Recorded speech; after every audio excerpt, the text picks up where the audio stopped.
Turn to God's word, 1 Corinthians chapter 10, verses 16 to 21. కొరింథీయులకు రాసిన మొదటి పత్రికను 10వ అధ్యాయము 16 నుండి 21 వచనాల వరకు ధ్యానం చేసుకుందాం. మనము దీవించు ఆశీర్వచనపు పాత్రలోనిది త్రాగుట క్రీస్తు రక్తములో పాలు పుచ్చుకొనుటయే కదా. మనము విరుచు రొట్టె తినుట క్రీస్తు శరీరములో పాలు పుచ్చుకొనుటయే కదా. మనమందరము ఆ ఒకటే రొట్టెలో పాలు పుచ్చుకొనుచున్నాము. రొట్టె ఒక్కటే గనుక అనేకులమైన మనము ఒక్క శరీరమై ఉన్నాము. శరీర ప్రకారమైన ఇశ్రాయేలును చూడుడి. బలి అర్పించు వాటిని తినువారు బలిపీఠముతో పాలివారు కారా? ఇక నేను చెప్పునదేమి? విగ్రహార్పితములో ఏమైనా ఉన్నదని అయినను విగ్రహములలో ఏమైనా ఉన్నదని అయినను చెప్పెదనా? లేదు గాని అన్యజనులు అర్పించు బలులు దేవునికి కాదు, దయ్యములకే అర్పించుచున్నారని చెప్పుచున్నాను. మీరు దయ్యములతో పాలివారవుట నాకు ఇష్టము లేదు. మీరు ప్రభు పాత్రలోనిది దయ్యముల పాత్రలోనిది కూడా త్రాగనేరరు. ప్రభు బల్ల మీద ఉన్న దానిలోను దయ్యముల బల్ల మీద ఉన్న దానిలోను కూడా పాలు పొందనేరరు. As you know, normally second Sunday is a Sunday where we have Holy Communion. మరి మీ అందరికీ తెలుసు, ప్రతి రెండవ ఆదివారము మనందరికీ కూడా మరి ప్రభు బల్ల ఉంటుంది. And in God's providence today, as we are studying through different chapters and verses in the 1 Corinthians, in God's providence, today's sermon also we are going to meditate on the same topic. మనం కొరింథీయులకు రాసిన ఈ పత్రికలు మరి మొదటి పత్రిక అలా చదువుకుంటూ వస్తూ ఉన్నాము. ఆ క్రమంలో మరి ఈ ప్రభు దినాన బల్లారాధన రోజే మరి ఆ యొక్క బల్లారాధనకు సంబంధించినటువంటి సందేశమే మనం చూస్తున్నాం. And not only that, I was doing Sunday school for some youths after our English service. Last week we were studying the same topic. మరి ఇదే కాదు, మరి ప్రార్థన అయిన తర్వాత కొంతమంది యవనస్తులకు కూడా నేను చెప్తూ ఉన్నప్పుడు వారికి కూడా పోయిన వారము ఇదే అంశం మీద బోధించడం జరిగింది. So God want our church to know more about it and even to be well prepared to partake of these sacraments. That's why in God's providence, God is arranging all this in this way. So hope as a church we will benefit by meditating on this topic. దేవుడు తన యొక్క ఏర్పాటులో భాగముగా మనం ఇంకా ఎక్కువగా మన ప్రభు వలన మనం అర్థం చేసుకోవాలని, తెలుసుకోవాలని, పరిపూర్ణమైనటువంటి అవగాహనతో పాల్గొనాలని దేవుడు తన ఏర్పాటు చొప్పున మనకి అనేక సందర్భాల్లో అనేక సమయాల్లో ఈ వాక్యాన్ని వినిపిస్తూ ఉన్నాడు. So here in the beginning itself, God's word says, this is not just a normal eating of food, this is a communion. ఇది ప్రారంభంలోనే మరి ఆ దేవుని యొక్క వాక్యం ఏం చెప్తుందంటే ఇది ఏదో ఆహారం తినడం లాంటిది కాదు, కానీ ఇది ఒక సహవాసం అయి ఉన్నది అని చెప్తున్నాడు. We all partake of food. We all eat breakfast, lunch, dinner, all this we eat for our physical health. మనమందరం కూడా మన యొక్క శరీర ఆరోగ్య నిమిత్తము మనమందరం బ్రేక్ఫాస్ట్ తింటాం, లంచ్, డిన్నర్, ఈ యొక్క ఆహార పదార్థాలు తింటూ ఉంటాం. And similarly, the common food that we use is the same thing that God used even for the Holy Communion, bread and grape juice or wine. మరి మనం తీసుకునే ఆహార పదార్థాల వలె మరి దేవుడు తన యొక్క ప్రభు బలలో కూడా ఆ యొక్క రొట్టె, రసము, ద్రాక్ష రసము వీటిని ఆహార పదార్థాలుగా ఉంచాడు. So sometimes we have a tendency, it's like normal food. Is anyway the elements are similar like what we use. So let us approach it in that way. కొన్నిసార్లు మనం అనుకోవచ్చు, ఏముంది ఈ మామూలుగా రోజు చూసే కదా, మనకు తెలిసినే కదా, ఎప్పుడు తినేయే కదా అన్నట్లుగా మనము అనుకుంటూ అలాంటి ఆలోచనతో మనము ప్రభు బలని సమీపిస్తుంటాం కొన్నిసార్లు. But God's word clearly tells to us that it is more than that. It is actually a communion with Lord Jesus Christ himself when we partake of the sacrament. ఇది మరి దేవుని యొక్క ఆలోచన ఏమిటి, ఎందుకు ఇచ్చాడు అంటే ఇది ఈ బలలో పాల్గొనడం అనేది, రొట్టె రసం తినడం, త్రాగడము, ఇది ఏంటి అంటే యేసుక్రీస్తు యొక్క సహవాసములోనికి మనము పిలువబడము. సహవాసముకు వాటిలో పాల్గొనడము అంటే ఆ యొక్క సహవాసంలోనికి మనం రావడం అన్నమాట. And so God gave us these elements to represent Christ's work, what Jesus has accomplished on the cross. It is given to us. అయితే దేవుడు యేసుక్రీస్తు ప్రభువారు ఆ కలువరి శిలువలో ఏ యొక్క పనినైతే సంపూర్ణము చేశాడో ఆ పనిని ఇవి సూచిస్తూ ఉన్నాయి. దానికి గుర్తుగా మరి వీటిని దేవుడు మనకి ఇవ్వడం జరిగింది. And one thing we all need to remember, I think I have talked this even in connection with baptism, whenever we think about sacraments in the Bible, we should not think of it as something that we do for God. మరి బాప్తిజం విషయంలో కూడా నేను తెలియజేస్తూ ఉంటున్నాను. ఎప్పుడైనా సరే మనము బాప్తిజం తీసుకున్నప్పుడు కానీ మనమేదో దేవుని కొరకు మనమేం చేసాము అన్నది కాదు, కానీ దేవుడు మన కొరకు ఏమి చేశాడు అన్నది ముఖ్యం. This is not a sign of something that we did. ఇదేదో మనం చేసిన దానికి గుర్తు కాదు. And many people treat sacraments, even baptism or Lord's Supper, are kinds of work that we do to please God. చాలామంది ఏమనుకుంటారంటే ఇదిగో బాప్తిజం పొందుకోవడం అనేది తీసుకోవడం కానీ లేదంటే ప్రభువులలో పాల్గొనడం కానీ ఇవన్నీ దేవుడిని సంతోషపెట్టడానికి నేను చేస్తున్నాను, మనం చేస్తున్నాము అనుకుంటారు. So it is about us. ఇది నాది, మనది అనుకుంటాం. I took baptism. ఇదిగో నేను బాప్తిజం తీసుకున్నాను. I am taking Holy Communion. నేను ప్రభు బలలో పాల్గొంటున్నాను. I am doing it out of faith. My faith is so great because I did this. ఇదిగో నేను నా విశ్వాసం ద్వారా నేను దీన్ని చేస్తున్నాను, నా విశ్వాసం చాలా గొప్పది అని చెప్తుంటారు. So it is becoming like a sign of some greatness of man. అలా చెప్పడం వల్ల ఏమవుతుందంటే ఇదేదో మానవుని యొక్క గొప్పతనం లాగా అయిపోతుంది. But that's not the way Bible teaches about all this. అయితే బైబిల్ అలాగే చెప్పట్లేదు మనకి. This is a sign of God's work. ఇది దేని సూచిస్తుందంటే దేవుని యొక్క పనిని చూపిస్తుంది. This is about Christ. ఇది యేసుక్రీస్తు. What Christ has done on the cross, what he did for our salvation, it is represented through these signs. యేసుక్రీస్తు ప్రభువారు ఆ శిలువ పైన ఏమి చేశారో, ఆయన మన రక్షణ నిమిత్తము ఏ విధంగా మరి ఏ కార్యాన్ని సంపూర్ణం చేశాడో దానిని ప్రభు మరి దానికి గుర్తుగా ఉన్నది. And then that is offered to us, that is given to us. ఇది మనకి అనుగ్రహించబడింది, ఇవ్వబడింది. And what we do, we go and receive it. మనం చేయాల్సిన పని ఏంటంటే మనం వెళ్ళి దాన్ని పొందుకోవడమే. Because we receive the salvation, we know Christ is a Savior. He has done everything for our salvation. That grace and the mercy that He offers to us, we like beggars go and receive. మరి దేవుడు తన యొక్క కృప కనికరాల ద్వారా రక్షణను మనకు సిద్ధపరిచి ఆ రక్షణను మనకి ఇస్తూ ఉన్నాడు. మనం ఒక భిక్షగాడి వలె వెళ్ళి వాటిని మనం పొందుకోవడమే. ఆ గొప్ప రక్షణను పొందుకోవడానికి మనకు అర్హత లేదు కాబట్టి ఆయన మనకి ఇస్తున్నాడు కనుక మనము ఒక భిక్షగాని వలె వెళ్ళి వాటిని పొందుకోవడమే మన పని. And that's why Holy Communion is also called as Lord's table. కాబట్టి ఆ విధంగా మరి ఈ యొక్క ప్రభు బల్ల, దీనిని ప్రభు బల్ల అని కూడా పిలుస్తున్నారు. Lord's table, you know, table బల్ల. It is not pastor's table. ఇది పాస్టర్ల బల్ల కాదు. It is not man's table. ఇది మనుషుల యొక్క బల్ల కాదు. It is Lord's table. ఇది ప్రభు యొక్క బల్ల అన్నది. The King of Kings, Lord of Lords, He is inviting you to have a meal with Him. రాజులకు రాజు, ప్రభువులకు ప్రభు అయినటువంటి ఆ దేవాది దేవుడు ఆయనతో కూడా కలిసి నీవు భోజనం చేయడానికి నిన్ను ఆహ్వానిస్తున్నాడు. So what a privilege it is. ఇది ఎంత గొప్ప భాగ్యం. If you are invited by Chief Minister or Prime Minister of this country to go and have a food with him, you will be so happy and so proud. ఒకవేళ నీవు ఈ దేశం యొక్క ప్రధానమంత్రితో కానీ ఈ రాష్ట్ర ముఖ్యమంత్రితో కానీ కూర్చొని మరి భోజనం చేయడానికి నీవు ఆహ్వానించబడినట్లయితే నీవు ఎంతో సంతోషిస్తావు, ఎంత ఉప్పొంగిపోతావు. And sometimes our Prime Minister conducts such dinner, especially some special seasons. They invite big people in our country to have a meal with him. మరి కొన్నిసార్లు మన యొక్క ప్రధానమంత్రులు వాళ్ళు కొంతమంది పెద్ద వాళ్ళని, వ్యాపారస్తులు, బడా వ్యక్తులను వారితో కూడా కలిసి విందు చేయడానికి ఆహ్వానిస్తూ ఉంటారు. And those who get invitation, they prepare well, they plan ahead, and they go in such a way that they dress, they talk, they do everything in a way that pleases the host.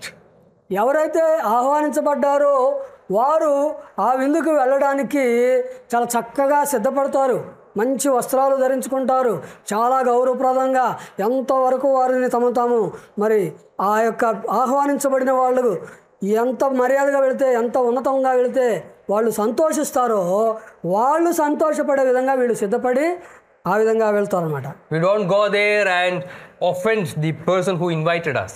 వాళ్ళు ఏదో ఆషామాషాగా వెళ్ళి ఆహ్వానించిన వ్యక్తిని అవమానపరిచే విధంగా వెళ్ళరు. And we consider it as a great privilege if we get invited by such men who have big authority even in this country or in our state.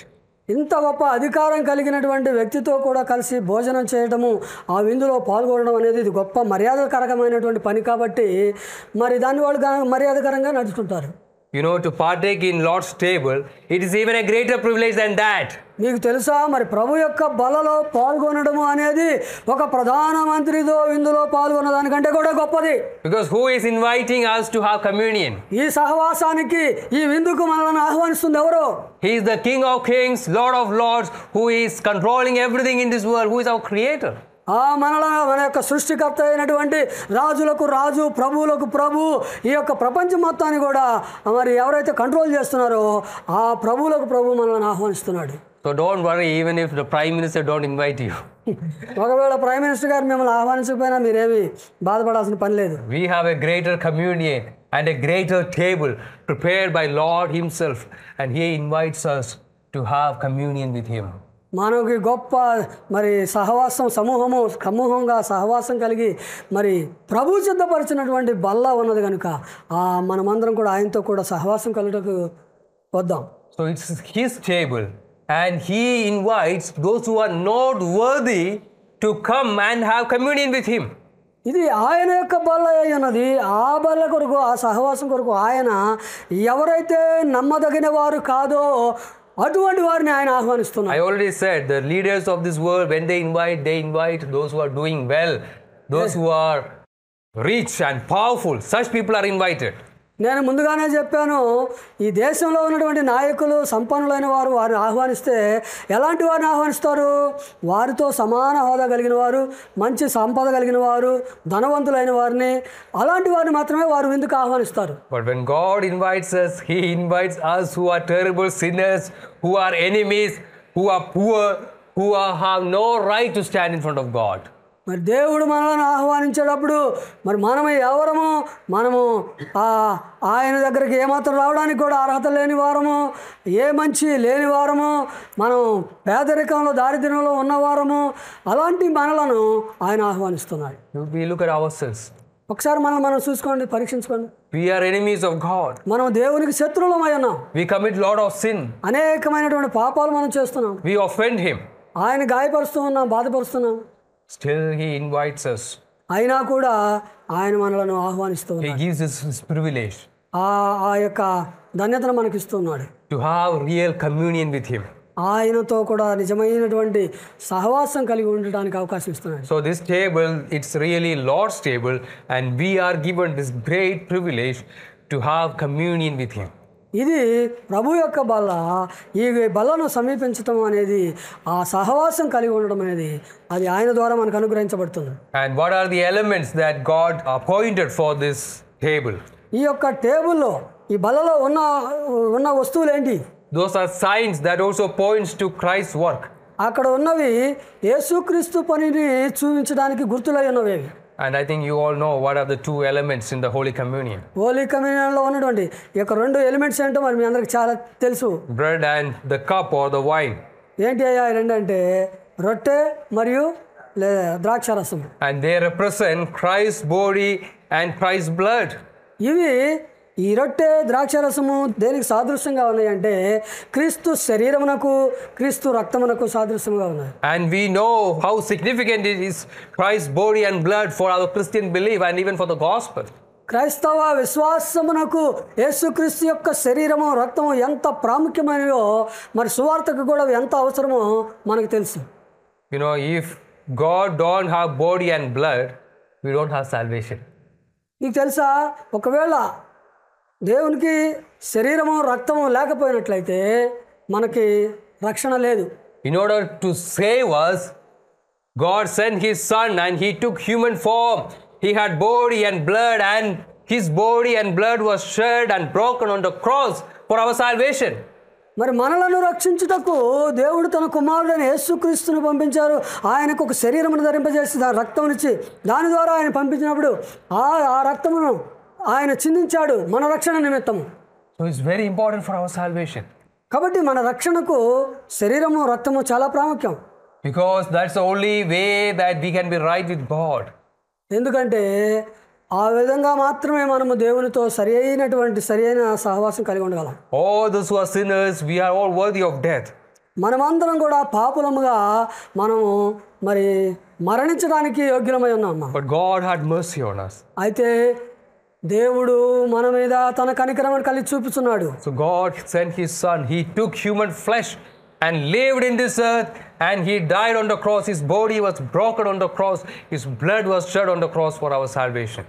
దేవుడు మరి అలాంటి పరిస్థితుల్లో మనం నశించిపోతుండగా తన కుమారుడైన యేసుక్రీస్తుని ఈ లోకానికి పంపించాడు. ఆయన మరి పరిపూర్ణమైనటువంటి జీవితాన్ని జీవించాడు. ఆ కల్వరి శిలువలో మరణించాడు. తన విలువైన రక్తాన్ని చిందించాడు. The Bible says, without the shedding of blood, there is no remission of sins. మరి బైబిల్ ఏం చెప్తుందంటే రక్త ప్రోక్షణ లేకుండా పాప క్షమాపణ లేదు. In the Old Testament, the people, when they went to the temple, they engaged in sacrifices. They shed the blood of animals.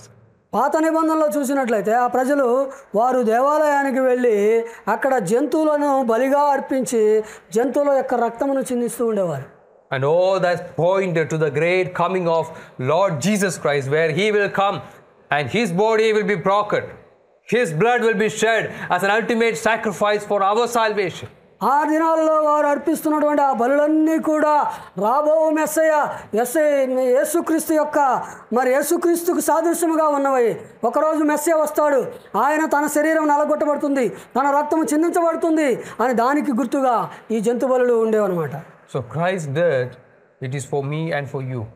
కాబట్టి క్రీస్తు యొక్క మరణము నీ కొరకు నా కొరకే. His body was broken for you. ఆయన శరీరమును నీ కొరకు నలుగొట్టబడింది. His blood was shed for you. ఆయన యొక్క రక్తము నీ కొరకు చిందించబడి ఉన్నది. Believe in His work and have communion with Him. కాబట్టి ఆయన పని యందు మీరు నమ్మిక ఉంచండి, ఆయనతో సహవాసం కలిగి ఉండండి. So the bread and the cup, they represent the great work of Christ on the cross for us to save us. కాబట్టి ఆ యొక్క శరీరము రక్తము మరి ఆ మనలను రక్షించడానికి అవసరమైనటువంటి ఆ గొప్ప రక్షణ కొరకు అవి ఎంతో అవసరమైనది. So when we come to the table, you must understand that you must exercise full faith in Christ's finished work. కాబట్టి నీవు ప్రభు బలను సమీపించినప్పుడు నీవు ఖచ్చితంగా మరి పరిపూర్ణమైనటువంటి విశ్వాసము కలిగి ఉండాలి. దేని మీద అంటే యేసుక్రీస్తు సంపూర్ణం చేసినటువంటి ఆ పని మీద. Some who are part of the church, they may be baptized or they grew up in the church. They come to the table without having faith. కొంతమంది మరి సంఘంలో బాప్తిజం పొందవచ్చు, సంఘానికి క్రమంగా వస్తూ ఉండవచ్చు, మరి అయినా కూడా మరి విశ్వాసం లేకుండా ప్రభు బలలో పాల్గొంటూ ఉంటారు. The Bible says we are inviting terrible judgment upon ourselves. ఒకవేళ ఆ విధంగా కనుక మనము ప్రభు బలలో పాల్గొన్నట్లయితే మనము ఒక భయంకరమైనటువంటి దేవుని యొక్క తీర్పును మన మీదకి మనమే ఆహ్వానిస్తున్నాము. Some who live in idol worship, who live in the ways of this world, they became part of the church and then they put their feet in the two boards. They go and worship idols and eat the food there. Then when they come to church, they also partake of the Holy Communion. మరి కొంతమంది ఆ విగ్రహారాధన చేసేవారు, లోకానుసారంగా జీవించేవారు, వారు కొంతమంది మరి మందిరానికి వస్తూ ఉంటారు. వాళ్ళు రెండు పడవల మీద కాళ్ళు పెట్టినట్లుగా ఉంటుంది అనమాట. ఎట్లాగా అంటే వారు బయటకు వెళ్ళినప్పుడు అక్కడ పెట్టేది అది తింటారు, ఇక్కడికి వచ్చినప్పుడు ప్రభు బలలో పాల్గొంటూ ఉంటారు. In Corinthian church there were people like that. మీకు తెలుసా మరి కొరింథీ సంఘంలో ఉన్నటువంటి ప్రజలు ఇలాంటి ప్రజలే ఉన్నారు. In verses 17 onwards, that's what the author is saying. 17వ వచనం నుండి మరి రచయిత ఈ మాటలు చెప్తున్నాడు. There were some people who go and eat the sacrifices that were offered to the idols. మరి కొంతమంది ఉన్నారు, ఇదిగో విగ్రహాలకు అర్పించిన దానిని వారు తింటూ ఉన్నారు.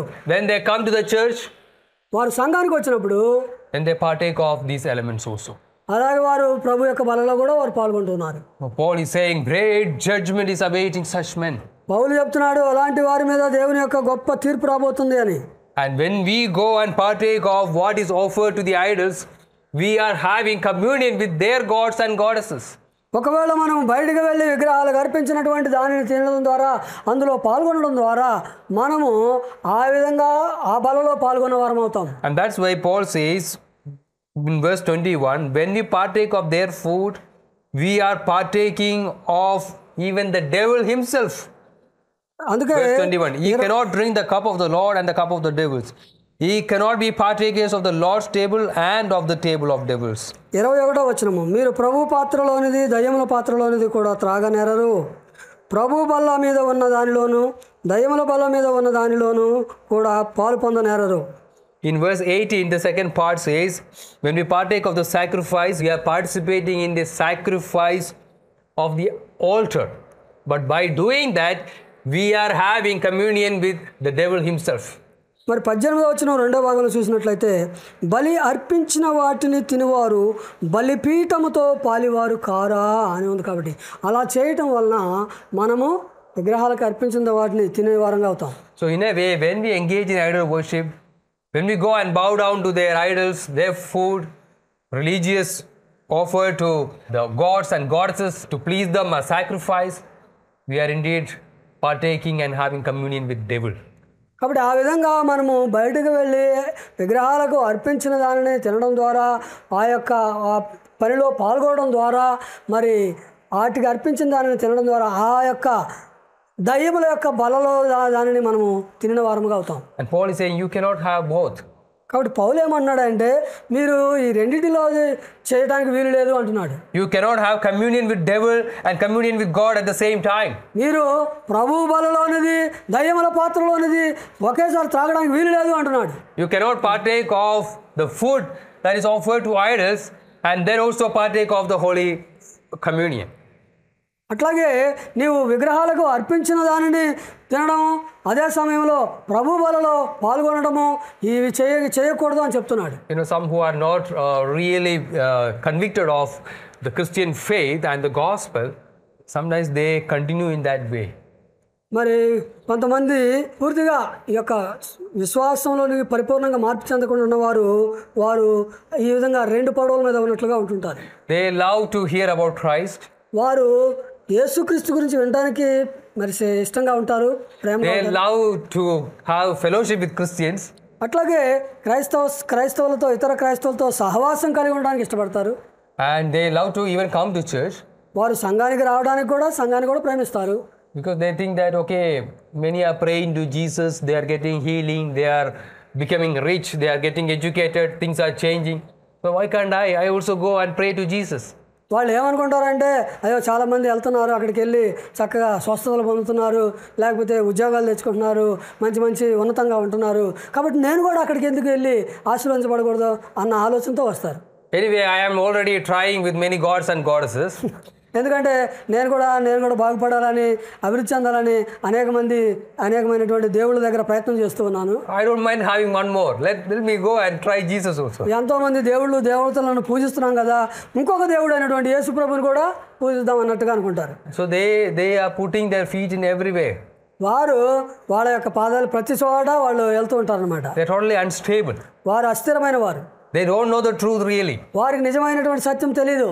And then actually they are abusing the Hindu faith also and also the Christian faith also. వారు ఉన్నటువంటి హైందవ విశ్వాసమును అట్లాగే క్రైస్తవ విశ్వాసాన్ని రెండింటిని కూడా భ్రష్టు పట్టిస్తారు. But we should not be like that. మనం అలా ఉండకూడదు. The Bible warns against such men. మరి దేవుని యొక్క వాక్యము బైబిల్ అలాంటి వారికి హెచ్చరికిస్తుంది. If you say you believe in Christ, you want to have communion with him, you give your full allegiance to Christ.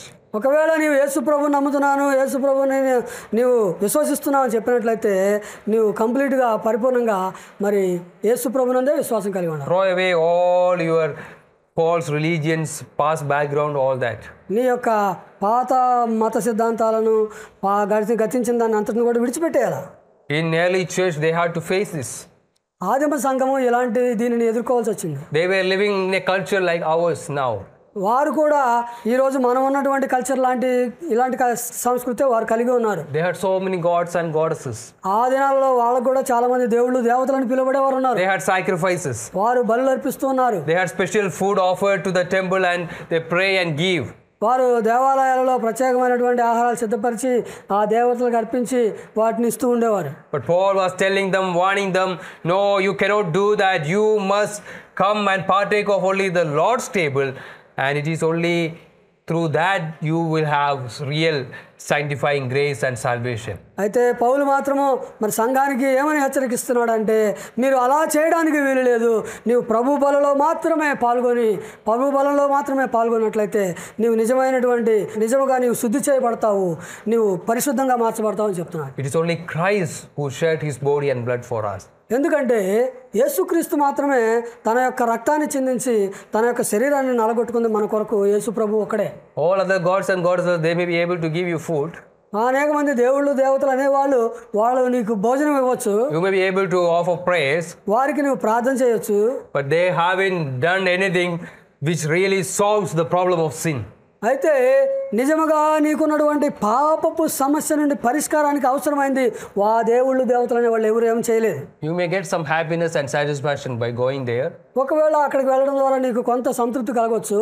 But the real problem that we face, the problem of sin, problem of the wickedness of sin and the judgment of sin is not solved there. అయితే నిజమైనటువంటి పాపము అనే సమస్య, పాపము ఎంత ప్రమాదకరమైందో, దాని యొక్క పర్యవసానం ఏమైందో, దాని నుంచి తప్పించడానికి అవసరమైన పరిష్కారం అనేది అక్కడ మనకు దొరకదు. It is only in Christ that we have solution for that. ఈ సమస్యకు పరిష్కారము యేసుక్రీస్తులోనే మనం కనుగొనగలం. Because Christ took our punishment. ఎందుకంటే క్రీస్తు మన యొక్క శిక్షను ఆయన భరించుకున్నాడు. His body was broken, his blood was shed for the remission of our sins. మన పాపముల ప్రాయశ్చిత్తము నిమిత్తము ఆయన శరీరము నలుగగొట్టబడింది, ఆయన యొక్క రక్తము చిందించబడింది. So when we come to the table, we are remembering the great work of Lord Jesus Christ on the cross for us. కాబట్టి మనము ప్రభు బలను సమీపించినప్పుడు యేసుక్రీస్తు ప్రభు వారు చేసినటువంటి ఆ గొప్ప పనిని దాన్ని మనం జ్ఞాపకం చేసుకోవాలి. You are also acknowledging and confessing that it is only through Christ that we have true salvation and we have true communion with God himself. కాబట్టి మనం కూడా గ్రహించాల్సినటువంటి మరి ఒక విషయం ఏమిటి అంటే, ఇది కేవలము క్రీస్తు ద్వారానే మనము రక్షణ కలిగి ఉంటున్నాము, యేసుక్రీస్తు ద్వారానే మనము ప్రభు బలలో పాల్గొనగలుగుతున్నాము అని గ్రహించాలి. So there is something concerning past where we will remember Christ's work, what he has accomplished on the cross, and we give thanks to him for the great work on the cross.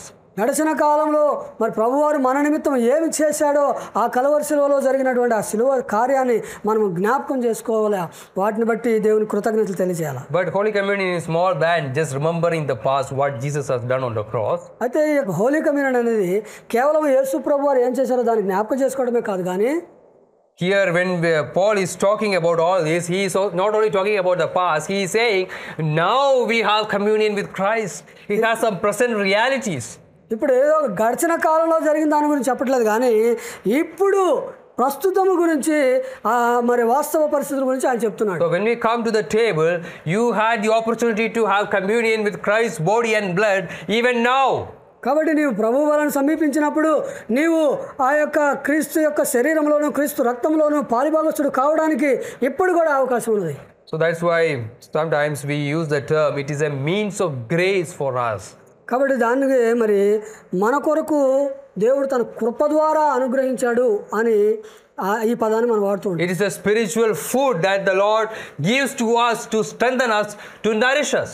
ఇది మన ఆత్మీయ జీవితం కొరకు దేవుడు ఇచ్చినటువంటి ఆత్మీయ ఆహారము, మనలను బలపరచడానికి, మనలను శుద్ధీకరించడానికి.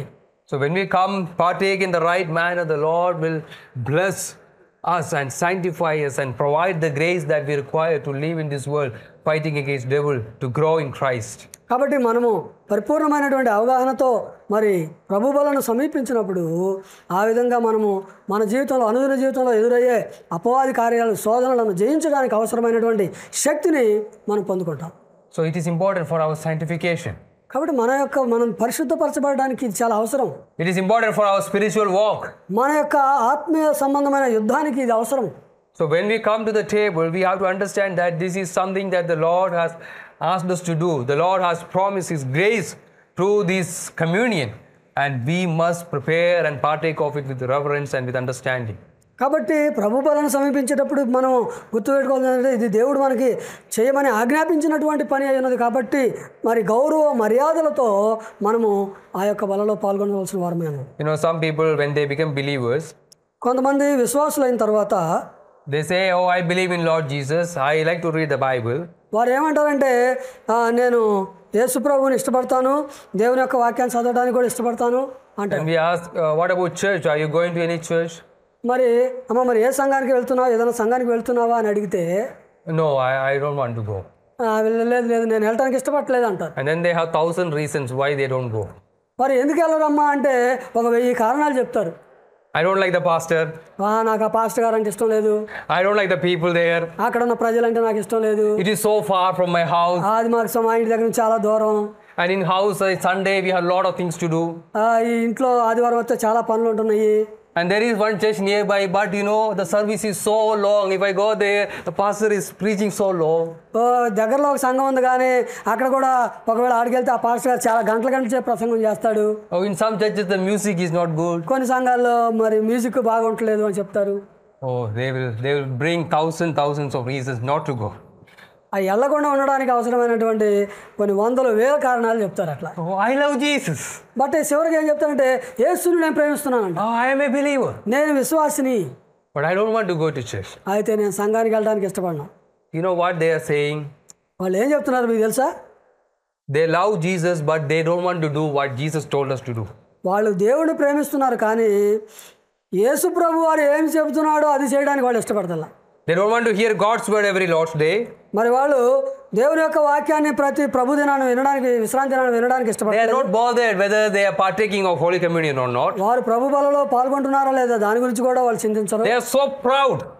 అయితే వాళ్ళు చాలా గర్విస్తారు. They are thinking that, oh, everything for spiritual life, I already got it. I am full. I don't need anything from the church. Right now, I am ready to be in heaven. Just take me there. నాకు ఆత్మ సంబంధంగా కావాల్సినంత ఆశీర్వాదాలు, సమృద్ధి అని దీవెనలు నాకు రెడీగా ఉన్నాయి. నేను ఇప్పుడు సిద్ధంగా ఉన్నాను. ఇప్పుడు ప్రభు వచ్చినా కూడా ప్రభు నాకు తీసుకెళ్ళని అన్నట్లుగా ఉంటారు. You know, they are saying that they don't need anything from God anymore. వాళ్ళు ఏం చెప్తున్నారయ్యా అంటే ఇక దేవుడి దగ్గర నుంచి మాకు ఇంకేం అవసరం లేదు అన్నట్టుగా చెప్తారు. And they are so proud of their spiritual condition. వారు ఉన్నటువంటి ఆత్మీయ స్థితి గురించి వారు ఎంతగానో గర్విస్తారు. But Bible says we need Him more and more in our day-to-day life. అయితే బైబిల్ ఏం చెప్తుందంటే మన యొక్క అనుదిన జీవితంలో యేసుక్రీస్తు మనకు ఎంతో అవసరము. Because every day, every week, we are living in this world, we are struggling with sin. ఎందుకనగా మన అనుదిన జీవితంలో ప్రతి రోజు కూడా ప్రతి వారము ఈ లోకంలో మనం జీవిస్తున్నప్పుడు మనం పాపం అనే సమస్యతో పోరాడుతూ ఉన్నాం. How much more we need to hear God's word. ఇలాంటి పరిస్థితుల్లో మరి దేవుని యొక్క వాక్యాన్ని వినవలసినటువంటి అవసరం ఎంత ఉన్నది. How much more we need communion with Christ through His table. ఆయన యొక్క బల ద్వారా ఆయనతో సహవాసంలో పాల్గొనడం ఎంత అవసరమైనది. And God offered to us for our benefit, and it should be our duty to eagerly go and prepare and partake and be blessed by it. కాబట్టి దేవుడు మనకి యొక్క ఆశీర్వాదాన్ని, అవకాశాన్ని కలుగజేసినప్పుడు మనము వెళ్ళి పాల్గొని దాని ద్వారా ఆశీర్వదించబడే వారంగా ఉండాలి. You know, if for your physical health you understand you need food, మరి మీరు మీ యొక్క భౌతిక శరీరం నిమిత్తము మీకు ఆహారం కావాలని అర్థమవుతుంది కదా. you always desire to eat. కాబట్టి ఎప్పుడు తినడానికి ఇష్టపడతావు. One day 3 times you eat. ఒక రోజుకు 3 సార్లు తింటున్నాం. One time you skip lunch or dinner, oh, you will be complaining and mommy, oh, I want to eat.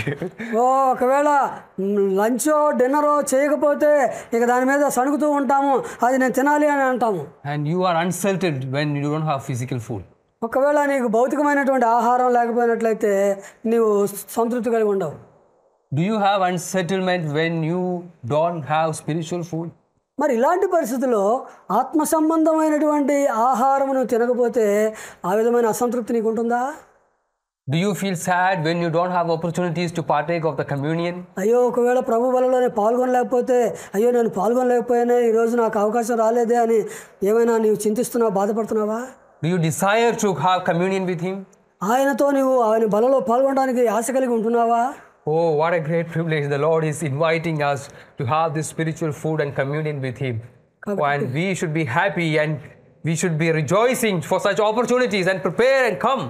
కాబట్టి ప్రియా దేవుని సంగమా, ఇది ఎంతో గొప్ప అవకాశము దేవుడు మనకి ఇస్తుంది. కాబట్టి దీనిలో మనం పాల్గొని నిజమైనటువంటి ఆ సంతోషము, ఆ సమాధానాన్ని మనం కలిగి ఉండాలి. You know, when God promises something, He will definitely give to us. మీకు తెలుసా, దేవుడు ఒక విషయాన్ని కనుక వాగ్దానం చేశాడంటే ఖచ్చితంగా దాన్ని చేస్తాడు దేవుడు. If God promised we have true communion with Christ, definitely we will have communion when we have partake of it.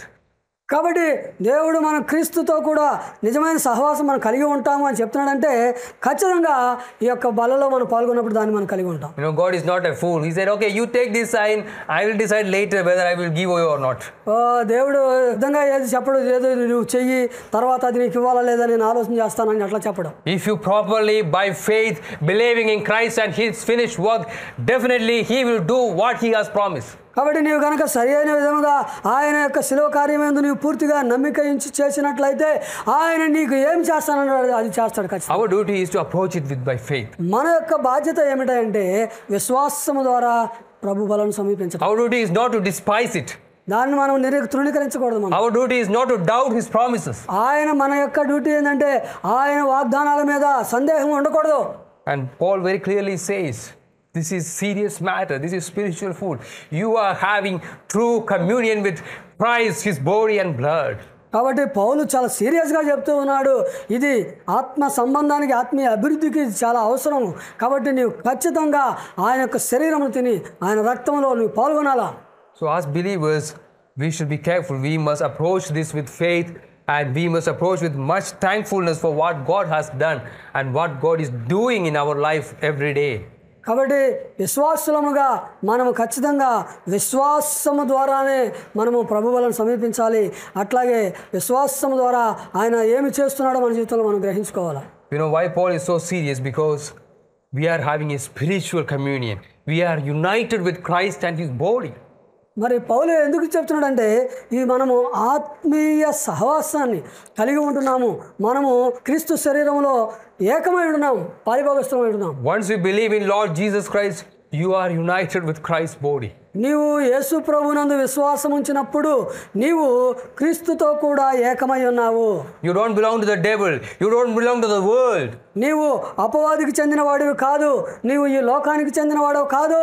God has united us, engrafted us into Christ. నీవు మనలను ఆయన క్రీస్తుతో కూడా అంటుకట్టాడు. So we have this spiritual union, and this communion we have in the Lord's table is also a communion where the Lord even assures us and comforts us with the truth of this great spiritual union that we have in Christ. కాబట్టి మనము మరి ఇంత గొప్ప సహవాసాన్ని మనం కలిగి ఉంటున్నాము. దాన్ని యేసుక్రీస్తు యొక్క శరీరంలో పాలిభాగస్తులుగా ఉండడము ఇది ఎంత గొప్ప మరి అవకాశమో భాగ్యమో ఒకసారి ఆలోచించేయండి. And we are not alone. God also called other people to be part of the church, and they are also united with Christ. కేవలం మనం మాత్రమే కాదు కానీ దేవుడు వేరే వాళ్ళని కూడా పిలిచాడు ఆయనతో సహవాసం కలిగి ఉండడానికి, ఆయనతో ఏక శరీరమై ఉండడానికి. So church is a place where believers come from all kinds of backgrounds. కాబట్టి సంఘము అనేది విశ్వాసులు అనేక రకాలైనటువంటి పద్ధతుల నుంచి అనేక రకాలైన విధానాల నుంచి వచ్చిన వారు ఉంటారు. Educated, uneducated, rich, poor, upper caste, lower caste, white people, black people, all kinds of people. Everybody is part of Christ's body. క్రీస్తు యొక్క శరీరంలో చదువుకున్నవాడు, చదువు లేనివాడు, ధనవంతుడు, పేదవాడు, పెద్ద కులం, చిన్న కులం వాడు, మరి నల్లవాడేమి తెల్లవాడేమి అందరూ కూడా క్రీస్తు శరీరంలో ఏకమై ఉన్నారు. The Jews and the Gentiles, everyone is united to Christ's body, and we have a communion. And we have communion not only with Christ. When we are partaking of this Lord's Supper, we are also testifying that we have communion with one another. అట్లాగే మరి యూదులేమి అన్యులేమి అందరూ కూడా క్రీస్తులో ఏక శరీరమై ఉన్నారు. కాబట్టి ఎవరైతే ప్రభువులలో పాల్గొంటారో వారందరూ కూడా క్రీస్తుతో ఏకమై ఉన్నారు, ఒకరితో ఒకరు ఏకమై ఉన్నారు అని చెప్తున్నాడు. Verse 17 he says, for we being many are one bread and one body, for we are all partakers of that one bread. 17వ వచనం చూసినట్లయితే మనమందరము ఆ ఒకటే రొట్టెలో పాలు పంచుకొనుచున్నాము, రొట్టె ఒక్కటే గనుక అనేకులమైన మనము ఒక్క శరీరమై ఉన్నాము అంటున్నాడు. When we come to church, when we partake of this, we are also confessing that we all belong to Christ. We all are part of that one body. మనము సంఘానికి వచ్చినప్పుడు ప్రభు బలలో పాల్గొనినప్పుడు మనకేమర్థమవుతుందంటే మనమందరము కూడా ఏక శరీరమై ఉన్నాము అన్న విషయాన్ని మనం గ్రహించాలి. So that's why it's important that you go to church where Lord's Supper is administered in a proper way and partake of it. కాబట్టి ప్రభు యొక్క బల అనేది ఎక్కడైతే సరి అయిన విధానంలో ఇవ్వబడుతుందో అలాంటి స్థలానికి వెళ్ళి నీవు ఆరాధన చేయటం అనేది ప్రాముఖ్యమైనది. You know, after COVID came, some churches started to do online communion. మరి కోవిడ్ వచ్చిన సమయంలో కొన్ని సంఘాల వాళ్ళు ఆన్లైన్లోనే ఈ యొక్క కమ్యూనియన్ ఇస్తూ వచ్చారు. Some pastor in some city somewhere, he will preach and believers will gather there and see him on the screen, and then he will do the Holy Communion on the screen and the believers also will take it while watching. మరి ఆ సిటీలో ఎక్కడో ఉండి pastor గారు బోధిస్తూ ఉంటారు, టీవీలో screen మీద ఆయన కనపడుతూ ఉంటాడు, విశ్వాసులందరూ చూస్తూ ఉంటారు. ఆయన టీవీలో ఉండి మరి ఆ కమ్యూనియన్ కోసం ప్రార్థన చేస్తాడు. విశ్వాసుల దూరంలో ఆయా ప్రాంతాల్లో ఉన్న వాళ్ళందరూ కూడా మరి ఆ టీవీలో చూస్తూ కమ్యూనియన్లో పాల్గొంటారు. I didn't see until now baptism happening like that. They may do it also. Things are going like that, anything can happen. బలలో అయితే టీవీలో ఉండి దూరంగా ఉండి పాల్గొన్నారు, కానీ బాప్టిజం కూడా అలా ఇవ్వడం నేనైతే చూడలేదు. ఒకవేళ అలా కూడా జరిగితే జరగవచ్చామో చెప్పలేము. Because the world is crazy. They will do anything. ఎందుకంటే లోకం ఆ విధంగా ఉంది, ఏదైనా చేయడానికి వాళ్ళు సిద్ధంగా ఉంటున్నారు. But the Bible says when we come together, because this is a sign of communion we have with believers and the leaders of the church.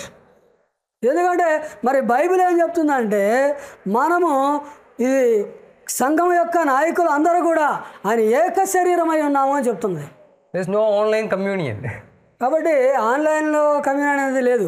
Of course, we can attend some online meetings and hear what they say. కొన్నిసార్లు మనం ఆన్లైన్లో మీటింగ్స్కి attend అవ్వచ్చు, వాళ్ళు చెప్పేది వినవచ్చు, తప్పులేదు. Or you can sit in your home and you can watch YouTube every day. నువ్వు ఇంటి దగ్గర కూర్చొని కూడా ప్రతిరోజు యూట్యూబ్లో వినవచ్చు. There may be good sermons, we can benefit. ఆయా మంచి మంచి సందేశాలు ఉండొచ్చు, వాటి ద్వారా మనం మేలు పొందొచ్చు. But is there true communion in that? మరి వాటిలో నిజమైనటువంటి కమ్యూనియన్ అనేది ఉన్నదా? I know many preachers in America. మరి చాలామంది అమెరికాలో ఉన్నటువంటి బోధకులు నాకు తెలుసు, especially Presbyterian preachers. ప్రత్యేకంగా ప్రెస్బిటేరియన్ ప్రీచర్సే ఉన్నారు. I like them. వాళ్ళంటే నాకు ఇష్టమే, I know them నాకు తెలుసు వాళ్ళు in a way and I listen to their sermons. వాళ్ళు నాకు తెలుసు, వాళ్ళు అంటే నాకు ఇష్టం కాబట్టి వాళ్ళ యొక్క సందేశాలు కూడా నేను వింటూ ఉంటాను. But do I have really true communion? మరి నేను వాళ్ళతో నిజమైనటువంటి సహవాసం కలిగి ఉన్నానా? In the same way I have in the church. ఇదిగో సంఘంలో మీ అందరితో ఎట్లాగా ఉన్నానో అట్లాగా వాళ్ళతో ఉండగలనా? If I am in some trouble, I call the American pastor, Pastor, come. I don't know you. I watch all your sermons. ఒకవేళ ఏదైనా నేను సమస్యలో ఉన్నప్పుడు ఆయనకు ఫోన్ చేసి అయ్యా నాకు ఇట్లా ఇబ్బంది ఉంది అని చెప్తే ఆయన ఏమంటాడు, నువ్వెవరో నాకు తెలియదు అయ్యా అంటాడు. నేనేమో అయ్యా మీ సందేశాలన్నీ నేను రోజు వింటున్నాను అని నేను చెప్తాను. It's like a virtual communion.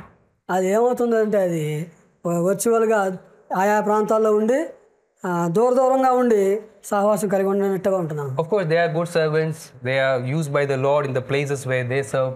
But real communion happens in the context of the church, where we know one another, where we pray for others, knowing their troubles, knowing their struggles. అయితే మరి కొన్నిసార్లు అవి జరగవచ్చు, కానీ but నిజమైనటువంటి సహవాసం ఎక్కడ అంటే ఇదిగో సంఘంలో ఒకరినొకరు తెలుసుకోవడం ద్వారా, ఒకరితో ఒకరు సహవాసం కలిగి ఉండడం ద్వారా, ఒకరితో ఒకరు కలిసి మాట్లాడుకోవడం ద్వారా ఇది నిజమైనటువంటి సంఘము మరి సమూహము సహవాసం అవుతుంది. There is no such thing as online church, you know. కాబట్టి ఆన్లైన్లో జరిగే సంఘాల్లో ఒకరికొకరికి పరిచయాలు ఉండవు, సహవాసమే ఉండదు. Now that's a popular thing. ఇదే బాగా పాపులర్, మరి ఎక్కువగా జరుగుతున్నది. You know, we are making all this in YouTube. My intention is not to make an online church. ఇవన్నీ కూడా మరి మనం యూట్యూబ్లో పెడుతున్నాం అంటే దీని ఉద్దేశం ఆన్లైన్లో సంఘాలు చేయాలన్నది కాదు నా ఉద్దేశం. Of course, some people may benefit from it. Those who are sick, those who cannot go to church, or there are not good churches, they can attend and listen.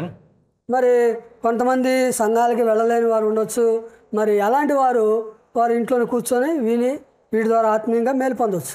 But if they require real communion, they must be part of a church where word of God is preached. They must be part of a church where sacraments are administered. And in that way, there must be real communion among the believers. వారు నిజమైనటువంటి సహవాసంలో పాల్గొనాలి అంటే వారు ఖచ్చితంగా మరి సంఘానికి వచ్చి సంఘ కార్యక్రమాల్లో పాల్గొని మరి సంఘముల ద్వారా మరి ప్రభు బలలో పాల్గొనడం ద్వారా ఆ విధంగా అందరూ కూడా ఏక శరీరమై ఉంటాం. So Sunday you go to your church, maybe Monday you open our church channel and watch. Okay, good. ఆదివారం నువ్వు సంఘానికి వెళ్ళొచ్చు, సోమవారం మరి అటు కూర్చొని వినవచ్చు, మంచిది. And also our primary commitment must be to the local church. That's very important. అయితే మన యొక్క ప్రాథమికమైనటువంటి నిర్ణయము స్థానిక సంఘానికి ప్రాధాన్యత ఇవ్వాలి మనం. Because that's where God's communion and the communion with the saints is made visible and brought to us by the Lord. ఆ విధంగానే స్థానిక సంఘాల ద్వారానే దేవుని యొక్క శరీరము అనేది ఏక శరీరము అనేది మరి అందరికీ కనపడే విధంగా ఉంటుంది. That's where God's means of grace of preaching of God's word and the sacrament is administered to us. కాబట్టి దేవుడు తన కృప ద్వారా ఆ విధంగా మరి ఒక వాక్యాన్ని ప్రకటించడంలో విషయంలో కానీ మరి యొక్క బలను నడిపించే విధానంలో కానీ వాటిని మనకు అనుగ్రహించాడు ఆయన. Online services, online church cannot do that for us. కాబట్టి ఆన్లైన్లో సంఘాలు నడిపించేవారు ఇటువంటివి మన కోసం చేయలేరు. That's why physical gathering of the people, especially on the last day, is very important. కాబట్టి ప్రభు దినమున భౌతికముగా లేదా సమాజముగా కూడుకోవడం అనేది చాలా ప్రాముఖ్యమైనది. You may be busy, you may have so many things to do. నీకు చాలా విస్తారమైన పనులు ఉండొచ్చు, వాటితో నువ్వు చాలా బిజీగా ఉండొచ్చు. But church is a place where there is communion with Christ, there is communion with people of God, and we must be eagerly desiring and we must be happy to be in the presence of God on that day. అయితే ఇంత busy షెడ్యూల్లో కూడా మరి సంఘము మరి క్రీస్తుతో సహవాసం కలిగి ఉండడానికి, విశ్వాసులు ఒకరితో ఒకరు సహవాసం కలిగి ఉండడానికి, మనందరం కూడా క్రీస్తుతో ఏక శరీరం కలిగి ఉండడానికి ఇది సంఘం మాత్రమే స్థలము. And the King is calling us. అయితే రాజు మనల్ని పిలుస్తూ ఉన్నాడు. A king is calling us to have communion and to have a feast with him. ఆ రాజు ఆయనతో కూడా సహవాసంలో పాల్గొనడానికి, ఆయనతో కూడా విందులో పాల్గొనడానికి మనల్ని ఆహ్వానిస్తున్నాడు. But we should not say no. We should be happy. Oh, I am so privileged that I belong to Christ. Let me and my family go and be in his presence and enjoy the communion. కాబట్టి ప్రభు మనల్ని పిలుస్తూ ఉండగా కాదు కాదు అని మనం చెప్పకూడదు. ఇది దేవుడు ఇచ్చిన మనకు అవకాశం. నా ప్రభు నన్ను పిలుస్తున్నాడు కాబట్టి సంతోషంగా ధైర్యంగా నేను నా కుటుంబం వెళ్ళి ఆ యొక్క ప్రభు బలలో పాల్గొనాలి అని అనుకోవాలి మనం. When we do that, lot of other problems God will take care. ఒకవేళ మనం అలా చేస్తున్నప్పుడు చాలా సమస్యలు రావచ్చు, అవన్నీ కూడా దేవుడు చూసుకుంటాడు. Believers, they are in big problems. Sometimes the root cause is they are not taking the spiritual things that the Lord has asked seriously. మరి విశ్వాసులు చాలా సమస్యలు ఎదుర్కొంటూ ఉంటారు. వీటికి గల మరి కొన్నిసార్లు కారణం ఏంటంటే దేవుడు చెప్పినటువంటి పనిని వారు మరి సీరియస్గా తీసుకోకుండా సీరియస్గా జరిగించకపోవడమే కారణం. It is like you go to a doctor, you have some sickness. ఇది ఎలాంటిదంటే నీకేదో ఒక అనారోగ్యం వచ్చింది, డాక్టర్ దగ్గరికి వెళ్ళావు. And doctor said you take paracetamol 5 days. Doctor గారు చెప్పారయ్యా ఇదిగో నువ్వు పారాసిటమాల్ ఒక 5 రోజులు వేసుకో అన్నాడు. And maybe some antibiotic. అట్లాగే కొన్ని యాంటీబయాటిక్ ఇచ్చాడు. Then you don't do that. అయితే నువ్వు దాన్ని తీసుకోలేదు. You felt that it's okay without taking tablet also I am fine. నువ్వు అనుకోవచ్చు ఇదిగో టాబ్లెట్ వేసుకోకపోయినా కూడా నేను బాగానే ఉన్నాను అనుకోవచ్చు. Maybe after 2-3 weeks you are again sick. ఒక 2-3 వారాల తర్వాత మరలా నీవు రోగగ్రస్తుడు కావచ్చు. Then you go to the doctor again. అప్పుడు మళ్ళీ డాక్టర్ దగ్గరికి వెళ్తావు. And doctor, did you take the medicine I gave? అప్పుడు డాక్టర్ గారు అడుగుతాడు, అయ్యా నేను ఇచ్చినటువంటి ఆ మందులు మింగావా? Oh no, it's not tasty. అప్పుడు బేబీ లేదు సార్ అవి అంత రుచిగా లేవు, చేదుగా ఉన్నాయి, అందుకే వేసుకోలేదు అంటావు. Then he will scold you and now maybe the problem became so severe, now you may require a surgery now. ఇప్పుడు డాక్టర్ గారు కోపడతాడు, సీరియస్ అవుతాడు. నువ్వు అది చేసుకోకపోవడం ద్వారా ఇప్పుడు సమస్య పెద్దదైంది, ఇప్పుడు operation చేయాలంటాడు. Sometimes God tells us to do some simple things. We just do it. Everything will be okay. We will be healthy. God will take care of us. కాబట్టి కొన్నిసార్లు దేవుడు చెప్పింది మనం చేసినట్లయితే అంతా కూడా బాగానే ఉంటుంది, దేవుడే చూసుకుంటాడు అన్ని. And they are simple things. God asked us, go to church, hear God's word, partake of the Holy Communion, be happy in the Lord, and we don't listen to that. And then we end up in big trouble. We go, oh, I am in big trouble. Help me. దేవుడు చెప్పింది చాలా సులభమైంది. ఇదిగో సంఘానికి వెళ్ళు, వాక్యం విను, బలలో పాల్గొను, ఇంతే సంతోషంగా ఉంటుంది. అయితే దానిని మనం చేయకుండా సమస్యల్లో పడిపోయి ప్రభువా నాకు పెద్ద సమస్య వచ్చింది, సమస్య నుంచి నన్ను విడిపించు అని అడుగుతూ ఉంటాం. And pastors are also in big trouble. అప్పుడు పాస్టర్లు కూడా పెద్ద సమస్యలో ఉంటారు. Some believers are like that. కొంతమంది విశ్వాసాలు ఇట్లా ఉన్నారు. They don't come to church. Occasionally they show up Sunday, Easter and Christmas time. వారు ఏదో అప్పుడప్పుడు ఆదివారాలు లేకపోతే క్రిస్మస్కి ఈస్టర్ టైంలోనే సంఘంలో కనపడతారు. And sometimes suddenly midnight call comes. అనుకోకుండా మధ్యరాత్రి ఫోన్లు వస్తాయి అటువంటి వాళ్ళ దగ్గర. Oh, I'm in big trouble, pastor, help me. Pastor గారు నేను చాలా సమస్యలు ఉన్నాను, నాకు సహాయం చేయండి అంటారు. We may say no, it's a night time, maybe we cannot come to you now. No, now you come and pray for me, I'm in trouble. Pastor గారు అమ్మ ఇప్పుడు రేత్రి అయింది కదా, అర్ధరాత్రి నేను రాలేనులే అంటే, లేదు ఇప్పుడే రావాలా, ఇప్పుడు వచ్చి నా కోసం నువ్వు ప్రార్థన చేయాలి అంటారు. But we ask them so many times, come hear God's word, follow the Lord, but not interested. అయితే వాళ్ళని అమ్మ రండి, దేవుని యొక్క మందిరానికి రండి, వాక్యాన్ని వినండి, ప్రభువుని వెంబడించండి అని చెప్తే ఆ మాటలు వినరు. They are not interested in paracetamol, they want midnight surgery. వాళ్ళకి పారాసిటమాల్ టాబ్లెట్ వేసుకోవడం ఇంట్రెస్ట్ ఉండదు, కానీ అర్ధరాత్రి అవసరమైన సర్జరీ కావాలి వాళ్ళకి. That's the situation. Many believers, we ignore simple things that God has commanded, then we end up in big trouble and cry all the day. ఈ విధంగా మరి చిన్న చిన్న విషయాలు దేవుడు చెప్పి చేయకుండా పెద్ద పెద్ద సమస్యల్లో పడిపోయి ఆ సమస్యల్లో మనం మునిగిపోతూ ఉన్నాం. So what God has commanded us to do it happily and rejoice in Him, rejoice in the communion that the Lord offers to us, and leave everything to God. కాబట్టి దేవుడు నీకు ఏ పని చెప్పాడో ఆ పనిని నువ్వు సంతోషంగా చెయ్యి, ఫలితాలన్నిటిని కూడా దేవుడికి విడిచిపెట్టు. So in many troubles that we go through, if we follow the Lord and do what He has commanded us to do, indeed the Lord will take care of us. God will comfort us and strengthen us. And sometimes the people whom God has appointed, they can be an encouragement to us also.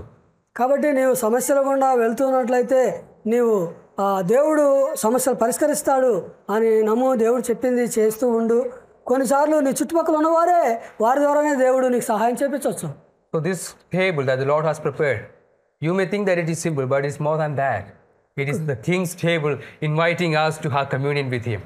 So come to this with faith. Come to this having the desire to have communion with Christ and His people. And the Lord will definitely bless us all. కాబట్టి ప్రభు బలని నీవు విశ్వాసం ద్వారా సమీపించు. క్రీస్తుతో సహవాసం కలిగి ఉండడానికి, ఇతర మరి సంఘంలో ఉన్నవారితో సహవాసం కలిగి ఉండడానికి, క్రీస్తులో ఏక శరీరముగా ఉండడానికి నీవు విశ్వాసంతో ప్రభు బలని సమీపించినట్లయితే మిగతా విషయాలని కూడా దేవుడు చూసుకుంటాడు.